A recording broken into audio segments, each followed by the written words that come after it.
Everyone. ഇനി നമുക്ക് world as one economic and cultural unit എന്ന മേഘ്നാഥ് സാഹയുടെ ഒരു പ്രസംഗത്തിന്റെ ഭാഗമാണ് നമുക്കിനി പഠിക്കാനുള്ളത്. World as one economic and cultural unit പേര് സൂചിപ്പിക്കുന്നത് പോലെ ലോകം ഒരു എക്കണോമിക് ആൻഡ് കൾച്ചറൽ യൂണിറ്റ്, ഒരേ ഒരു എക്കണോമിക് ആൻഡ് കൾച്ചറൽ യൂണിറ്റ് ആയി മാറുന്നതിനെ കുറിച്ചൊക്കെയാണ് ഇതിൽ പറയുന്നത്. ആരാണ് മേഘ്നാഥ് സാഹ എന്ന് ചോദിച്ചാൽ, he is an Indian scientist and renowned astrophysicist was born on October 6, 1893. അപ്പോൾ അദ്ദേഹം എന്ന് പറഞ്ഞാൽ ഇന്ത്യൻ ശാസ്ത്രജ്ഞനാണ്, മാത്രമല്ല ഒരു ജ്യോതിശാസ്ത്രജ്ഞൻ കൂടിയാണ്. പിന്നെ Calcutta institute of nuclear physics സ്ഥാപിക്കുന്നതിൽ അദ്ദേഹമാണ് അത് സ്ഥാപിച്ചത്. പിന്നെ he was elected to Indian parliament as an independent member in 1951. അപ്പോൾ ഒരു MP ആയിരുന്നു. 1951 ഒരു സ്വതന്ത്ര സ്ഥാനത്ത് അദ്ദേഹം മത്സരിച്ച് അദ്ദേഹത്തെ പാർലമെന്റിലോട്ട് തെരഞ്ഞെടുത്തിട്ടുണ്ടായിരുന്നു. പിന്നെ അദ്ദേഹം ഒരുപാട് active participant in parliament during discussions. അപ്പോൾ അദ്ദേഹം ഒരുപാട് ആക്റ്റീവായിട്ട് പാർലമെന്റിലെ ഡിസ്കഷൻസിലും കാര്യങ്ങളിലൊക്കെ പങ്കെടുത്തുകൊണ്ടിരുന്ന ഒരു വ്യക്തിയാണ്. He is considered as a scientist with social concern. അപ്പോൾ സോഷ്യൽ കൺസേൺ ഉള്ള ഒരു നല്ലൊരു ശാസ്ത്രജ്ഞനായിട്ടാണ് അദ്ദേഹത്തെ എപ്പോഴും കാണുന്നത്. പിന്നെ he considered science and technology as equally important as a maintenance of law and order aimed at people's welfare. അപ്പോൾ അദ്ദേഹം പറയുന്നത് സയൻസ് ആൻഡ് ടെക്നോളജി എന്ന് പറഞ്ഞാൽ മനുഷ്യരുടെ ആളുകളുടെ സമാധാനത്തിനും സൗഖ്യത്തിനും വേണ്ടിയിട്ട് എങ്ങനെയാണോ നിങ്ങൾ ലോ ആൻഡ് ഓർഡർ, നിയമവും കാര്യങ്ങളൊക്കെ ഉപയോഗിക്കുന്നത്, അത്രയ്ക്കും ഇമ്പോർട്ടന്റ് ആയിട്ട് നമ്മൾ നോക്കേണ്ട ഒരു കാര്യമാണ് ടെക്നോളജി ആൻഡ് സയൻസ് എന്നൊക്കെ പറയുന്നത്.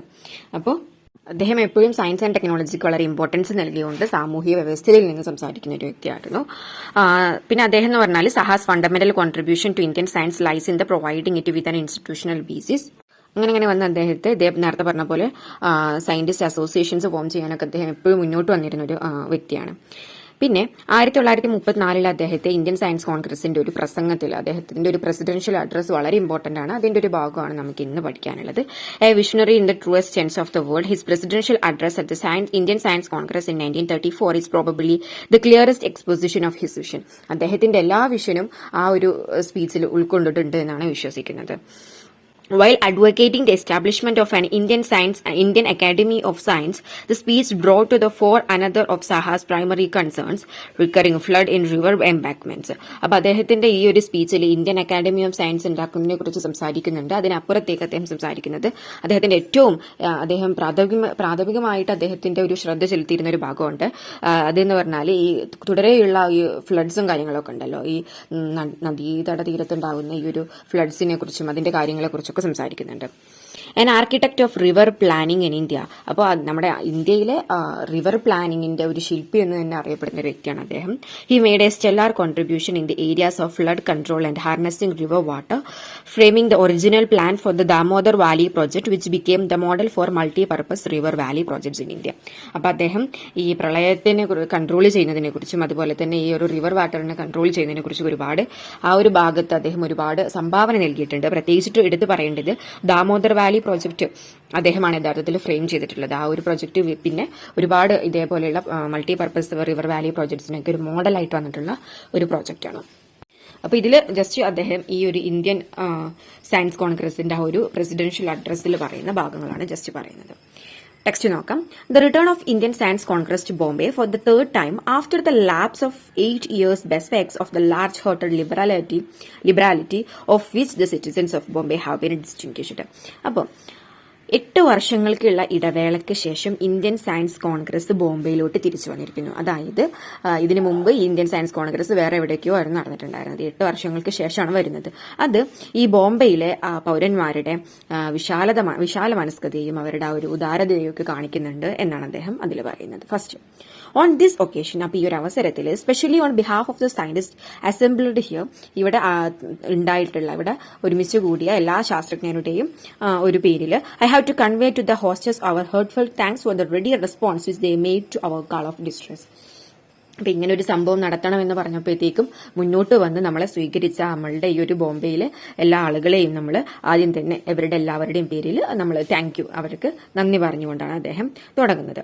I have further to remind my colleagues that today at Bombay, the Science Congress attains the legal age for the majority when we shall be quiet within our rights to claim for the Congress. അപ്പോൾ ഇന്ന് ഇവിടെയുള്ള എല്ലാ എന്റെ കൊളീഗ്സിന്റെ സഹപ്രവർത്തകരോടും എല്ലാവരോടും എനിക്ക് ഓർമ്മിപ്പിക്കാനുള്ള ഒരു കാര്യം എന്ന് പറഞ്ഞാൽ, ഈ ഇന്ത്യൻ സയൻസ് കോൺഗ്രസ് എന്ന് പറഞ്ഞാൽ ഇന്ന് ഇവിടെ നമ്മൾ എത്തി നിൽക്കുമ്പോഴത്തേക്കും ഒരു ലീഗൽ ഏജ് എത്തിയിട്ടുണ്ട്. അതായത് അത്യാവശ്യം ഒരു എക്സ്പീരിയൻസ്ഡ് ആയിട്ടുള്ള ഒരു സംഭവമായിട്ട് മാറിയിട്ടുണ്ട്. അതുകൊണ്ട് തന്നെ we shall be quiet within our rights to claim for the Congress from the state as well as from the public. അപ്പം സ്റ്റേറ്റിൽ നിന്നും പൊതുജനങ്ങളിൽ നിന്നും ഒക്കെ നമുക്ക് വേണ്ട നമ്മളുടെ റൈറ്റ്സ് ഒക്കെ ക്ലെയിം ചെയ്തെടുക്കേണ്ട സമയമായിട്ടുണ്ട്. അതായത് ഒരുപാട് കാലമായിട്ടുണ്ട്.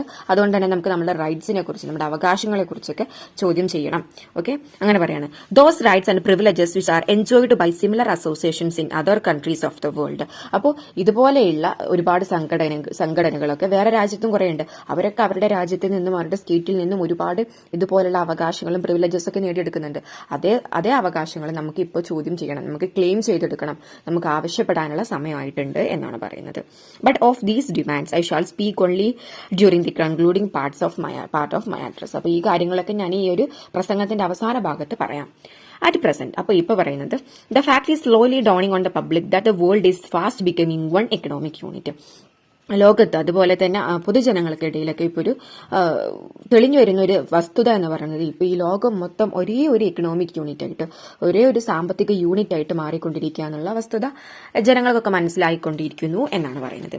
A crash in Wall Street leads to a strike in Bombay mills and unemployment in Lancashire leads to fall in the price of jute in Bengal and ultimately to Hindu Muslim riots. അപ്പൊ ഇത് ഇവിടെ പറയുന്നത് എന്താ ചോദിച്ചാൽ, ഒരു വാൾ സ്ട്രീറ്റിൽ എന്തെങ്കിലും ഒരു ക്രൈസിസ് ഉണ്ടായാൽ അത് ബോംബെ മിൽസിലെ ബാധിക്കും. അതുപോലെ തന്നെ ലാങ്ഷെയറിൽ എന്തെങ്കിലും ഒരു വില കുറച്ചിലോ മറ്റോ എന്തെങ്കിലും ഉണ്ടായാലും അത് അവസാനം ഹിന്ദു മുസ്ലിം പ്രശ്നങ്ങൾക്കൊക്കെ അതായത് ബാധിക്കും എന്ന് പറഞ്ഞാൽ, എന്തെങ്കിലും ലോകത്തിന്റെ ഏതെങ്കിലും ഒരു കോണിൽ, അതായത് ബ്രിട്ടനിൽ എന്തെങ്കിലും നടന്നു കഴിഞ്ഞാൽ അത് ഇവിടെ ബാധിക്കും, അമേരിക്കയിൽ എന്തെങ്കിലും നടന്നു കഴിഞ്ഞാൽ അത് കേരളത്തിൽ ബാധിക്കും. അങ്ങനെ ഓരോ ഭാഗത്തും ഇത് ബാധിച്ചുകൊണ്ടിരിക്കും. ലോകത്തിന്റെ എവിടെയാണെങ്കിലും എന്തെങ്കിലും നടന്നു കഴിഞ്ഞാൽ അത് മറ്റ് ലോകത്തിന്റെ വേറെ ഏതെങ്കിലും ഒരു കോണറിൽ ബാധിക്കും. അത്രയ്ക്കും പരസ്പരം ബന്ധപ്പെട്ട് കഴിഞ്ഞിട്ടുണ്ട് എന്നാണ് പറയുന്നത്.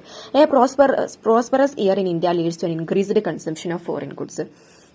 അപ്പോൾ നമ്മളെ ഇന്ത്യയിലെ ഒരു വളരെ സമ്പുഷ്ടമായിട്ടുള്ള ഒരു വർഷം എന്ന് പറഞ്ഞാൽ ഒരു പക്ഷേ ഫോറിൻ ഗുഡ്സിന്റെ കൺസംഷൻ കൂട്ടുന്നതായിരിക്കും. അതായത് പുറത്തു നിന്നുള്ള നമ്മുടെ ഇമ്പോർട്ട്സ് കൂടുന്ന ഒരു അവസ്ഥ. അങ്ങനെ പറഞ്ഞു കഴിഞ്ഞാൽ മറ്റുള്ളവരുമായിട്ടുള്ള ബന്ധം നമുക്ക് വളരെയധികം കൂടുതലാണ് ആ ഒരു അവസരത്തിൽ എന്നാണ് പറയുന്നത്. Over population in Japan and China causes a clash in Manchuria between the two people and is fraught with menace towards Australia and insular India and to world peace. അപ്പോൾ ചൈനയിലെയും ജപ്പാനിലെയും ആ ഒരു ഓവർ പോപ്പുലേഷൻ ഒരു പക്ഷേ മാൻചൂരിയയിലെ രണ്ടാളുകൾ തമ്മിലുള്ള എന്തെങ്കിലും പ്രശ്നത്തിലുമായി തെളിയിക്കും. അവസാനം ഇത് ഇന്ത്യക്കും ഓസ്ട്രേലിയക്കും അതല്ലെങ്കിൽ ലോക സമാധാനത്തിന് തന്നെ ഭീഷണിയായി മാറും എന്നൊക്കെ പറഞ്ഞു കഴിഞ്ഞാൽ, ഞാൻ നേരത്തെ പറഞ്ഞല്ലോ, ലോകത്തിന്റെ ഏതെങ്കിലും ഒരു കോണിലൊരു സംഭവം നടന്നു കഴിഞ്ഞാൽ അത് നമുക്ക് ഈ കോഴിക്കോട് ബാധിക്കുന്ന ഒരവസ്ഥ. അങ്ങനെ അത്രയ്ക്കും ഒരു ബന്ധപ്പെട്ട് കഴിഞ്ഞിരിക്കുകയാണ് ലോകത്തിന്റെ ഓരോ ചെറിയ മുക്കും മൂലയും എന്നാണ് അർത്ഥം. Okay, the rulers of the countries cannot therefore persist in the Olympian attitude towards other nations. They must become earthwide in their outlook. അപ്പോൾ ഒളിമ്പിയൻ ആറ്റിറ്റ്യൂഡ് എന്ന് പറഞ്ഞാൽ ഒരു ഏകാധിപത്യ സ്വഭാവം. അതായത് എന്റെ കാര്യം നോക്കുക, സ്വന്തം കാര്യം ചിന്താഭാവം എന്നൊക്കെ പറയില്ല, അതേപോലെ. അപ്പോൾ ഇനി ഓരോ രാജ്യത്തിന്റെ ഭരണാധികാരികൾക്കും ആ ഒരു ഒളിമ്പിയൻ ആറ്റിറ്റ്യൂഡിലൂടെ മുന്നോട്ട് പോകാൻ കഴിയില്ല. നമ്മുടെ കാര്യം മാത്രം നോക്കിയിട്ട് മുന്നോട്ട് പോകാൻ കഴിയില്ല. മറിച്ച് they must become earth in there outlook. അവരെല്ലാവരും തന്നെ അവരുടെ കാഴ്ചപ്പാടിലേക്ക് ഒന്നും കൂടി വിശാലത വരുത്തണം, ഒന്നും കൂടി സഹകരണ മനോഭാവം ഉണ്ടാക്കണം എന്നൊക്കെയാണ് പറയുന്നത്. But this is prevented by the present faulty system of education.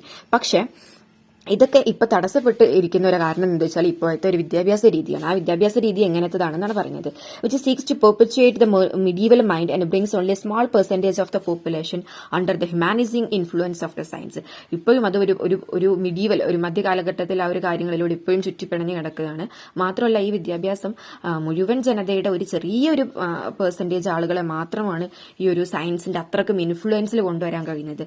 അതായത് വിദ്യാഭ്യാസ രീതിയുടെ പ്രശ്നങ്ങളെ കുറിച്ചാണ് ഇവിടെ സംസാരിക്കുന്നത്. അതുകൊണ്ട് തന്നെ വിദ്യാഭ്യാസ രീതി കറക്റ്റ് അല്ല എന്നാ പറയുന്നത്. The result is disastrous. അപ്പൊ ഇതിന്റെ ഒരു റിസൾട്ട് എന്ന് പറയുന്നത് വളരെ ഭീതിജനകമായിട്ടുള്ള ഒരു ഡിസാസ്ട്രസ് ആയിട്ടുള്ള സംഭവമാണ്. Those who are called upon to guide the nations are mostly men with a rigid outlook. അപ്പം ഇനി ഈ ഗൈഡ് ദ നാഷൻസ് എന്ന് പറഞ്ഞു കഴിഞ്ഞാൽ those who are called for the guide the nations, അതായത് ഈ രാജ്യത്തെ മുന്നോട്ട് നയിക്കുന്ന, അതായത് ഭരണാധികാരികൾ മിക്കവരും റിജിഡ് ഔട്ട്ലുക്ക് ഉള്ളവരാണ്. അതായത് വളരെ റിജിഡ് ആയിട്ടുള്ള കാഴ്ചപ്പാടുള്ള ആളുകളാണ്, വളരെ ഇടുങ്ങിയ okay. Quite unfit to fathom the depths of the present day troubles or analyse the intricacies of political and economic issues.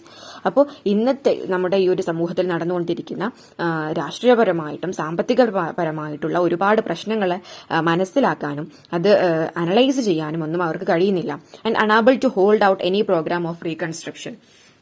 റീകൺസ്ട്രക്ഷൻസിന്റെ എന്തെങ്കിലും ഒരു പുതിയ പ്രോഗ്രാംസ് ഇംപ്ലിമെന്റ് ചെയ്യാനോ അങ്ങനത്തെ ഒന്നും കഴിയാത്ത ഒരുപാട് റിജിഡ് ഔട്ട്ലുക്ക് ഉള്ള ആളുകളാണ് ഇപ്പോൾ ഇന്ത്യയെ അല്ലെങ്കിൽ രാജ്യങ്ങളെ ഭരിച്ചുകൊണ്ടിരിക്കുന്നത് എന്നാണ് അവിടെ ഉദ്ദേശിക്കുന്നത്. Okay. In our country the result is competitive communalism. ഇനി ഇതെന്ന് പറഞ്ഞാൽ ഇങ്ങനത്തെ സംഭവങ്ങളൊക്കെ നമ്മുടെ രാജ്യത്ത് എങ്ങനെയാണ് ഭവിക്കുന്നത് എന്നാണ് പറയുന്നത്. കോമ്പറ്റേറ്റീവ് കമ്മ്യൂണലിസം എന്ന് പറഞ്ഞാൽ അറിയാലോ, ജാതീയമായിട്ടുള്ള പ്രശ്നങ്ങൾക്ക്, വർഗീയതകൾക്ക് ഒക്കെ ഇത് നേതൃത്വം കൊടുക്കുകയാണ്, ഇതുപോലുള്ള പ്രശ്നങ്ങൾ. Among the free nations a tense atmosphere of competitive nationalism and between the ruler and the subject of nation a spirit of revolt against suffocating imperialism. അപ്പൊ ഇനി ചില ഫ്രീ നാഷൻസിന്റെ അവസ്ഥ എടുത്ത് നോക്കുകയാണെങ്കിൽ അവിടെയും ഇതുപോലെ തന്നെ ഒരു കോമ്പറ്റേറ്റീവ് ആയിട്ടുള്ള മത്സരാധിഷ്ഠിതമായിട്ടുള്ള ഒരു ദേശീയത ഉണ്ടാവുന്നുണ്ട്. മാത്രമല്ല അവിടുത്തെ ഭരണാധികാരികളും ജനങ്ങളും തമ്മിൽ ഒരു സഫോക്കേറ്റിംഗ് ആയിട്ടുള്ള ഒരു ഇമ്പീരിയലിസത്തിന്റെ ഒരു സ്പിരിറ്റ് ഉണ്ടാകുന്നുണ്ട്. സഫോക്കേറ്റിംഗ് എന്ന് പറഞ്ഞാൽ നമുക്കറിയാലോ, ശ്വാസം മുട്ടിക്കുന്ന എന്നൊക്കെ പറയാം.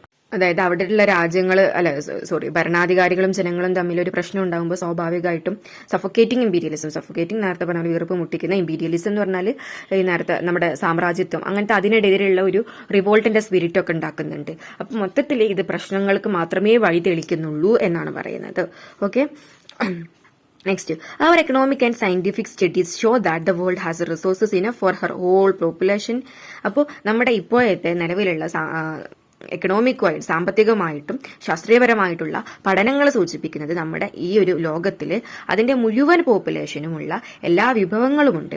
And if there be a rational programme of production and a programme of judicious and equitable distribution, എങ്ങനെയാണെങ്കിൽ അവിടെ നല്ല രീതിയിലുള്ള ഒരു നീതിയുക്തമായിട്ടുള്ള ഒരു യുക്തിപരമായിട്ടുള്ള ഒരു പ്രൊഡക്ഷൻ പ്രോഗ്രാമും അതുപോലെ തന്നെ നീതിയുക്തവും ഇക്വിറ്റബിളും ആയിട്ടുള്ള ഒരു വിതരണ പരിപാടിയും ഉണ്ട് വെച്ചെങ്കിൽ ഈ ലോകത്തിലുള്ള എല്ലാ ആളുകൾക്കും എത്തിക്കപ്പെടാനുള്ള വിഭവങ്ങൾ നമ്മളുടെ അടുത്തുണ്ട് എന്നാണ് പഠനങ്ങൾ സൂചിപ്പിക്കുന്നത് എന്ന് പറയുന്നത്.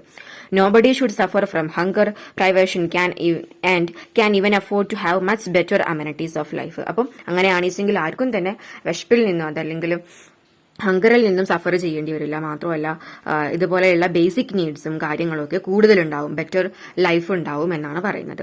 But for this purpose rivalry amongst nations and communities should give way to cooperative construction, and the politician should hand over many of his functions to an international board of trained scientific industrialists, communists and eugenists who will think in terms of the whole world as as a unit and devise many. Okay, ഇതിന് first നമ്മൾ പറയാം. But for this purpose, അപ്പൊ ഇങ്ങനെ നമുക്കൊരു equitable ആയിട്ടുള്ള ഒരു distribution കാര്യങ്ങളും അങ്ങനെ എല്ലാവർക്കും എത്തണം എന്നുണ്ടെങ്കിലും rivalry amongst nations and communities should give way to cooperative construction. അപ്പോൾ രാഷ്ട്രങ്ങൾക്കിടയിലുള്ള അതുപോലെ തന്നെ സമൂഹങ്ങൾക്കിടയിലുള്ള ആ ഒരു ശത്രുതയും അതുപോലെയുള്ള പ്രശ്നങ്ങളും ഒക്കെ തന്നെ എന്തിലോട്ട് പോകണം എന്നാണ് പറയുന്നത്, സഹകരണത്തിലോട്ടും അതുപോലെയുള്ള കൺസ്ട്രക്ഷൻ പരിപാടിയിലോട്ടുമാണ് മാറേണ്ടത്. അവർക്കിടയിലുള്ള ശത്രുത കൊണ്ട് ഒന്നും നേടാൻ കഴിയില്ല എന്നർത്ഥം.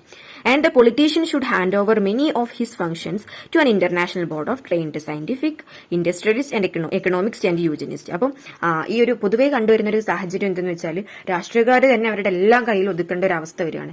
അതിൽ നിന്ന് വ്യത്യസ്തമായിട്ട് അവരുടെ എല്ലാ ജോലികളെയും ഡിസ്ട്രിബ്യൂട്ട് ചെയ്യുക. ആർക്കിടയിൽ എന്നാ പറയുന്നത്, ട്രെയിൻഡ് ആയിട്ടുള്ള ശാസ്ത്രജ്ഞർക്കിടയിൽ, സയന്റിഫിക് ഇന്റീരിയലിസ്റ്റ്, എക്കണോമിസ്റ്റ്, സാമ്പത്തിക ശാസ്ത്രജ്ഞന്മാർക്കിടയിൽ. യൂജനിസ്റ്റ് എന്ന് പറഞ്ഞു കഴിഞ്ഞാൽ ഇതിൽ ഗ്ലോസറിയിൽ കൊടുത്തിട്ടുണ്ട്.